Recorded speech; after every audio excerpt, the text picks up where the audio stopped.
Session of market movers, we will take a look on the euro, which is bouncing back after consolidating close to 1.17 range. In today's session, we are seeing that euro has been able to cross above the 1.180 level against the USD, and even against most of its major currency peers, it is trading higher. Maybe the exception of GBP is there, as the GBP has been one of the strongest currency in today's session.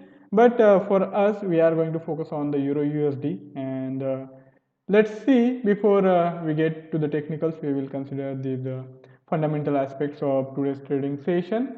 We got Australia's employment number here, and the job market is performing better than expectation, and we saw that Australia's unemployment rate has actually gone down to 7.5%, and the expectation was of 7.8%. And even on the job count front, we are seeing that more than 100,000 jobs were added if we consider the full-time as well as part-time job positionings, and the participation rate has also slightly upped to 64.7% compared to 64.1% in the month of June. So on that front, the Australia's economy is doing better than the expectations. But as we move to the European trading session, the things don't really look that optimistic, and almost for the first time in 4 years, the Germany has suffered deflation as the CPI has gone into the negative territory, both in terms of year on year as well as month on month reading for the month of July. And in terms of year on year, the Germany's CPI is now at minus 0.1%, and in terms of month on month reading, it is showing a decline of 0.5%. So it will be a major concern, as Germany is a major economy in the euro area, and whatever is the economic scenario in Germany is likely to mirror in most of the other parts of euro area as well. Moving on to the North American trading session, just a while back we got the initial jobless claims for the week ended 8th of August, and here, almost since this pandemic began, we are seeing for the first time that initial jobless claims have fallen below 1 million mark, and for last week the new filings were at 963,000, and it is well below the expectations of 1.1 million. So the US economy, it seems, is also adding jobs, though we are still in a situation where the coronavirus outbreak is prevalent in the US, in most parts of US, and still that's a matter of concern. So let's see how things will shape up in coming months. Now let's shift our attention to the technical segment. Here we will cover the Euro USD's technical aspects, and then we will also consider the Nasdaq. Let's start with the Euro USD technical outlook. This is the daily time frame chart, and for almost 2 weeks now, Euro USD has been consolidating in this range around 1.19 on the higher side to 1.17 on the lower side, and last three trading sessions it was moving in the range of around 80 to 90 pips, with the resistance coming into play around 1.180, and on the lower side the support was there around 1.17. But in today's session we are finally seeing a break above that crucial band, and as it looks that the probability has risen manifold about the resumption of the upward momentum in the Euro USD. Of course, we are trading on the higher side, but these are not normal times, and the trend has been particularly strong in the Euro, and that's why even after this rally, I am still optimistic of the probability of Euro USD continuing to move higher, and eventually getting even past 1.2 level.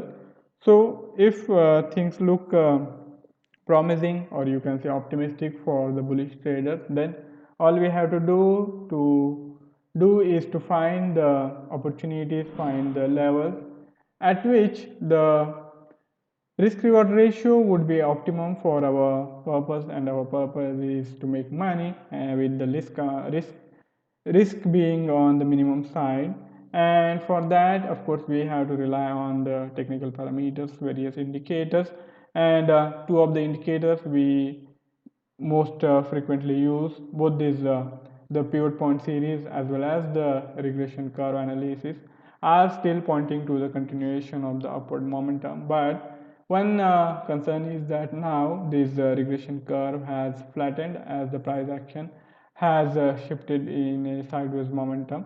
So because of that, we are not really betting at the moment for a break above this prior swing high. Rather than that, we will look at the possibility of maybe one more time Euro USD can try to get close to 1.19 level.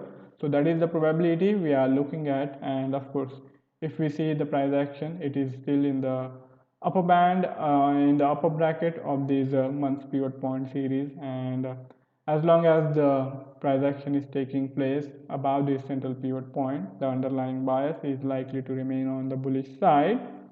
Now, if we turn our attention to the lower time frame chart, we have this confluence of 50, 100 and 200 SMAs in the vicinity of 1.18, and this was a crucial zone from the price actions perspective as well. We saw this reversal happening and also this consolidation phase in which the 1.180 level was acting as a near term resistance. Now finally we are seeing that Euro USD has been able to get a break above that, and in today's session the Euro USD is getting closer to 1.185 zone. And now moving forward in US trading hours, I feel that if we are lucky enough to get entry anywhere close to these prior swing highs, we should lap up that opportunity, as these prior swing highs are now being expected to act as a near-term support zone. And in addition to that, we have these SMAs, multiple SMAs, these 200, as well as on the lower side we have these 100 and 50 SMA. So all put together, we have strong support zone taking shape here in the price band of 1.18. So because of that, I would suggest that with stop loss coming in around maybe 1.175, you should continue to look for any opportunity to get involved anywhere closer to this crucial zone of 1.180, and that will give you a risk of around 50 pips. And as I said, we can target on the higher side the levels close to 1.19, and roughly we will get the risk reward ratio of 1:2. Right now we are not really banking on the possibility of Euro USD again moving past 1.19 and inching towards 1.20. Maybe in later sessions we will think about that, but right now we are more focused from the short term perspective. Now let's see how things are unfolding in the Nasdaq. It's been quite a while now since we last considered the Nasdaq in our market mover session. And when I looked at daily time frame chart, there is not much which can be inferred after looking at the daily time frame chart, apart from the fact that the bullish momentum is fairly strong, and that can be also inferred from this weekly time frame chart. And here one crucial thing is that we have Nasdaq closing and sustaining above the 100% Fibonacci expansion of its prior rally, starting close to 6,000 to about 9,500, and then this swift fall and equally swift turnaround. And now the momentum is still sustaining, and those levels around 9,500, 10,000 look like we have left them far behind. So let's see how things will shape up. Mostly we are going to rely on the lower time frame chart in the Nasdaq. I think for the longer term opportunities we will have to wait for some time. There are not many opportunities from the longer term perspective, both on the bullish side as well as on the bearish side right now. So what we do is we focus on the scalping kind of opportunities which keep arising in the Nasdaq. And here we saw Nasdaq turning lower after finding resistance close to this first resistance of this month's pivot point series. So we saw this sell-off starting from 11,300, which eventually pushed the Nasdaq even below 11,000. But now in today's session, after getting back towards 11,100 zone, the Nasdaq is showing some signs of movement on the higher side, and it seems like the bullish mojo is back, and Nasdaq is likely to target its all-time high around 11,300 and even try to get past those levels. So here this regression curve as well as this pivot point series is pointing to the continuation of the bullish momentum in the Nasdaq, and I see no reason why we shouldn't be trying to look for opportunities on the bullish side. And if we are going to find the opportunities on the bullish side, then I think the near term zone can be this 50, 100 and 200 SMA confluence area around 11,050 to 11,100, and right now we are almost 1 percentage point above that zone. Maybe if you were looking at the chart during the European trading session, you might have been able to get involved in a fresh trade in the Nasdaq. Now we have to see when we will be able to get a fresh opportunity in Nasdaq in this vicinity of immediate swing low, as well as we have this confluence zone of these all three SMAs.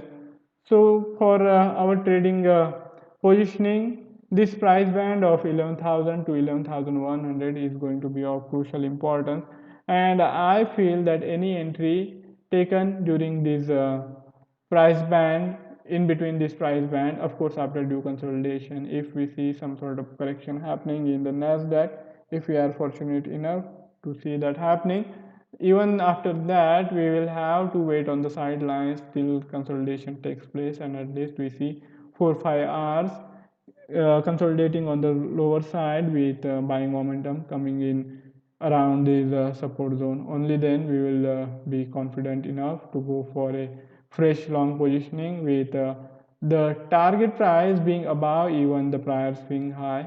So we can look for fresh swing highs, and even the levels of 11,500 increasingly look possible.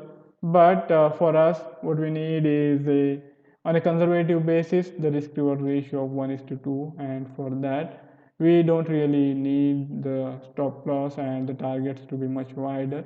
Here, if you are going in for a fresh trade in anywhere in the price band of 11,000 to 11,100, I think the stop loss of 11,900 should serve the purpose, and for a risk of around 100 to 150 pips, I would say that we can indeed target around 300 points on the higher side, and that will give us the next target closer to 11,400 or just tad lower than 11,500 levels.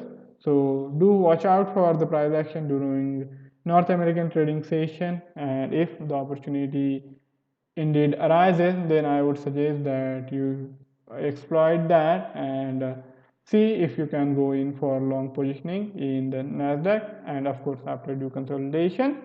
So that's it from my side for today's session. If any of you have any query or any idea to share, you can write it in the comment section, and I would be more than happy to take the discussion forward. Before I sign off, I would also like to remind of the risk associated with trading in the financial instrument, and one should be careful while using the information provided. Have a fabulous day ahead. See you tomorrow. Goodbye.